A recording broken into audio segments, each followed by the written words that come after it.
Hello बच्चों, finally जो है BCEC Bihar BCEC pharmacy agriculture nursing horticulture fisheries जैसे कोर्स में एडमिशन लेने के लिए और इंजीनियरिंग में भी आप एडमिशन ले सकते हैं। ठीक है, 2 राउंड जो काउंसलिंग हुई है वो जेईई मेंस के बेस पे हुई है।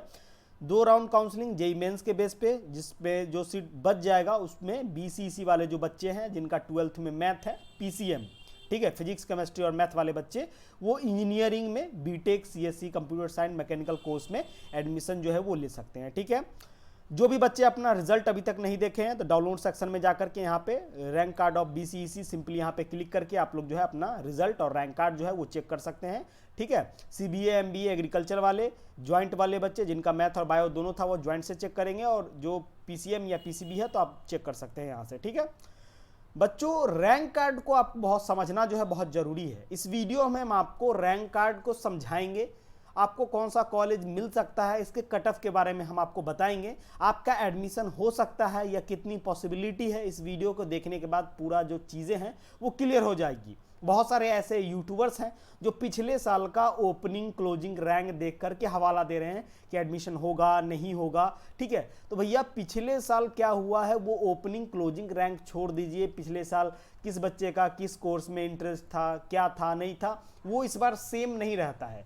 तो इसीलिए क्या है कि ओपनिंग क्लोजिंग रैंक से कोई मतलब नहीं है पिछले साल से। ठीक है, हाँ, आप अपने रैंक के हिसाब से एक अंदाजा लगा सकते हैं कि आपका एडमिशन हो सकता है या नहीं। ठीक है, तो बच्चों देखिए, ये जो बच्ची है आरसीजी कैटेगरी गर्ल्स कैटेगरी का होता है। ठीक है, इसका अनरिजर्व रैंक जो है ये देखिए, आरसीजी कैटेगरी अनरिजर्व और ईडब्ल्यूएस का नहीं होता है। उसके बाद जो भी कैटेगरी है बीसी ईडब्ल्यूएस एससी एसटी सबका एक आरसीजी जो गर्ल्स रिजर्व कैटेगरी है वो आएगा सब में। ठीक है, अनरिजर्व और ईडब्ल्यूएस वाले बच्चों को छोड़ करके इसका अनरिजर्व से रैंक है 2856, बीसी रैंक है 1158 और आरसीजी रैंक है 203। ठीक है, तो इसके हिसाब से कौन सा कॉलेज मिल सकता है। तो बच्चों देखिए, आपका क्या है कि आपका जो कैटेगरी रैंक है थी बीसी है और आरसीजी है, तो आपको कैटेगरी रैंक और गर्ल्स रिजर्व कैटेगरी रैंक से जो है आपका सीट अलॉटमेंट हो सकता है।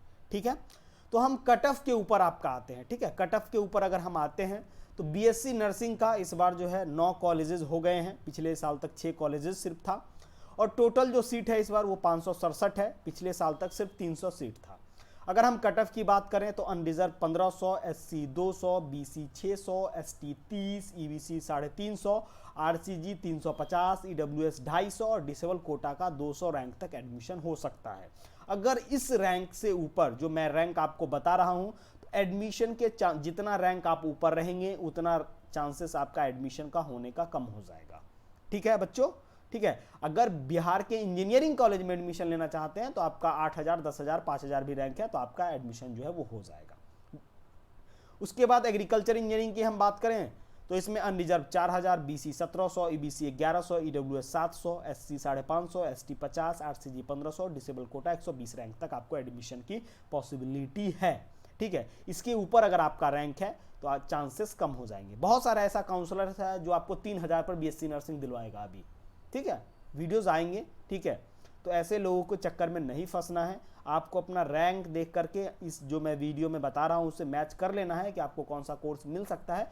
इस हिसाब से आप खुद भी काउंसलिंग करा सकते हैं। अगर आपको काउंसलिंग के बारे में कोई आइडिया नहीं है तो हमारे एक्सपर्ट टीम से कॉन्टैक्ट कर सकते हैं। हमारी एक्सपर्ट की टीम आपके बिहाफ में पूरा काउंसलिंग प्रोसेस जो है वो करके देगी आपको। ठीक है, बीएससी एग्रीकल्चर की बात करें तो अनरिजर्व 600, ठीक है, BC 300, EBC 270, EWS 150, SC 120, ST ना, मतलब क्या क्या है कि एसटी कैटेगरी का जो कैटेगरी वाइज परसेंटेज होता है रिजर्वेशन का उसमें बहुत कम है, तो 1-2 सीट या 1 सीट भी नहीं रह सकता है। आरसीजी 180 और डिसेबल कोटा 120 तक आपका एडमिशन हो सकता है। वहीं अगर हम फार्मेसी की बात करें तो unreserved 900, SC 180, BC 450, ST 15, EBC 300, RCG 300, EW 160 और डिसेबल कोटा 70 रैंक तक आपका एडमिशन हो सकता है। हॉर्टिकल्चर का भी रैंक देख सकते हैं आप लोग, स्क्रीनशॉट इसका ले सकते हैं। सबसे ज़्यादा जो कटअप जाता है वो जाता है डेयरी टेक्नोलॉजी का और एग्रीकल्चर इंजीनियरिंग का। ठीक है, डेयरी टेक्नोलॉजी मैथ वाले बच्चे कर सकते हैं और एग्रीकल्चर इंजीनियरिंग भी मैथ वाले बच्चे कर सकते हैं। ठीक है बच्चों, इसका भी आप लोग स्क्रीनशॉट ले लीजिए। Unreserved 4000, BC 1700, EBC 1100, EWS 800। ठीक है, उसके बाद एमएलटी का भी अच्छा खासा कट ऑफ रहता है। अनरिजर्व का 1000, बीसी 500, ईबीसी 300, ईडब्ल्यूएस 200 के आसपास।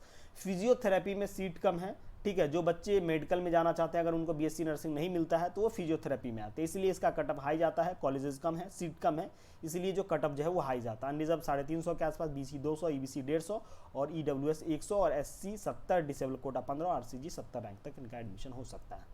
अगर आपको BOT, radio imaging, ophthalmic tech और बायोटेक फिशरीज में एडमिशन लेना है तो अनरिजर्व 1000, बीसी 500 के आसपास रैंक है, ईबीसी 350, ठीक है, EWS 200, RCG 300, disable quota 15, ST 5 और एससी 210 के आसपास अगर आपका रैंक है तो आपका एडमिशन जो है वो बिहार के गवर्नमेंट कॉलेजेस में हो सकता है। ठीक है बच्चों। एक चीज़ और मैं कहना चाहूँगा, अगर आपको काउंसलिंग के बारे में कोई आइडिया नहीं है ना तो किसी एक्सपर्ट से ज़रूर काउंसलिंग करवाइए। ठीक है, एक्सपर्ट को, किसी भी एक्सपर्ट को पैसा देने से पहले आप अपने रैंक के हिसाब से कौन सा कॉलेज मिलेगा, क्या हो सकता है, क्या नहीं हो सकता है, फ़ोन पर, मैसेज पर सारा डाउट क्लियर कर लीजिए। ठीक है, कोई भी काउंसलर, कोई भी अगर आपके कॉल या मैसेज का रिप्लाई नहीं करता है, सिर्फ बारकोड या यूपीआई नंबर देता है कि पैसा भेज दो, काउंसलिंग हो जाएगा, ऐसे में ऐसे लोगों से आपको नहीं बात करनी है। ठीक है, ऐसे में क्या होगा, वो जैसे तैसे, उनके पास तो अभी आपके पास बात करने के लिए टाइम नहीं है, जब आप पैसा दे दोगे तो और टाइम नहीं रहेगा बात करने के लिए, क्योंकि आप उस समय तक फंस चुके होंगे। इसीलिए जिनके पास टाइम है, जो आपके रैंक के हिसाब से आपको अच्छे से समझा सके, आपके सारे डाउट को क्लियर कर सके, ठीक है, ऐसे लोगों से आपको काउंसलिंग करवाना है। ठीक है, नहीं तो क्या होगा कि ऐसे लोग जो अभी आपसे बात नहीं कर रहे हैं, पैसा लेने के बाद जैसे तैसे आपका चॉइस फिल कर देंगे। ठीक है, उसके बाद उनकी कोई रिस्पॉन्सिबिलिटी नहीं रहेगी। ठीक है, रैंक बेस्ड चॉइस जो है ना बहुत कंपलसरी है, क्योंकि रैंक बेस में क्या होता है कि बच्चों की चॉइस नंबर 1 हर एक बच्चों का सबसे पहले देखा जाता है, ना कि सारे चॉइस जो है एक बच्चों का एक एक करके देखा जाता है। चॉइस नंबर 1 अगर देखा जा रहा है तो हर बच्चों का चॉइस नंबर 1 देखा जाएगा और सीट अलॉट कर दिया जाएगा। ऐसे में क्या होगा कि अगर जो कॉलेज आपको टॉप कॉलेजेस नहीं मिलने हैं, अगर आप टॉप कॉलेज डाल देते हैं तो ऐसे में क्या होगा कि आपका जो स्टेप है वो मिस कर जाएगा। ठीक है, और कॉलेज जो फर्स्ट राउंड में आपको कॉलेज मिलने वाला रहेगा वो सेकेंड राउंड तक कॉलेज मिले, हो सके कि सेकेंड राउंड में भी ना मिले। ठीक है बच्चों, तो ऐसे क्या करना है कि फर्स्ट राउंड में आपको कॉलेज ले लेने हैं, अपग्रेड के लिए कुछ कॉलेजेस रखने हैं।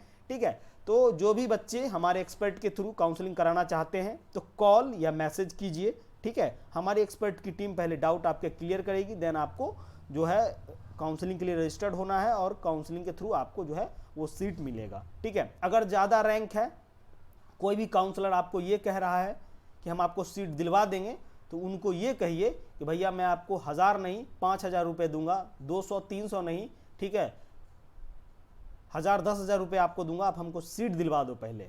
ठीक है, बीएससी नर्सिंग में अगर आपको 3000 4000 तक कोई सीट दिलवा रहा है आपसे 300 लेकर के, उनको कहिए कि मैं आपको 30,000 दूंगा, मुझे सीट दिलवा दो, लेकिन काउंसलिंग से पहले मैं आपको 1 रुपये नहीं दूंगा। देख लीजिएगा, वो आपका काउंसलिंग नहीं करेगा, क्योंकि वो जान रहा है कि इसको सीट नहीं मिल रहा है, इसीलिए 200-300 में आपको पहले फंसा लेगा, देन आपकी जैसे तैसे काउंसलिंग करके आपको भेज देगा। सीट मिला ना मिला उससे उनको कोई मतलब नहीं होता है। ठीक है, बाद में वो आपके कॉल भी नहीं उठाएंगे, जो बच्चे पैसा भी दे देते हैं उनका भी वो कॉल नहीं उठाते हैं। तो ऐसे में क्या है कि आपका समय के साथ साथ टाइम और काउंसलिंग में होने वाले जो पैसे हैं उनका भी डिस्टर्बेंस हो जाएगा। तो आप अच्छे किन्हीं लोगों से काउंसलिंग कराइए। ऐसा नहीं है कि आप मुझसे ही काउंसलिंग कराइए, आप खुद भी काउंसलिंग कर सकते हैं। स्टेप बाय स्टेप पूरा प्रोसेस जो है वीडियो अपलोड करूंगा। ठीक है बच्चों, बस एक चीज़ होता है रैंक बेस चॉइस फिल करना। अगर आप जान गए कौन से रैंक पर, कितने रैंक पर कौन सा कॉलेज मिलेगा, तो आप खुद भी चॉइस फिलिंग जो है वो कर सकते हैं और काउंसलिंग आप खुद भी कर सकते हैं। आप किसी को पैसा देने की या किसी भी काउंसलर से काउंसलिंग करवाने की जरूरत आपको नहीं है। तो चलिए मिलते हैं नेक्स्ट वीडियो में नेक्स्ट अपडेट के साथ, तब तक के लिए जय हिंद, थैंक्स फॉर वॉचिंग।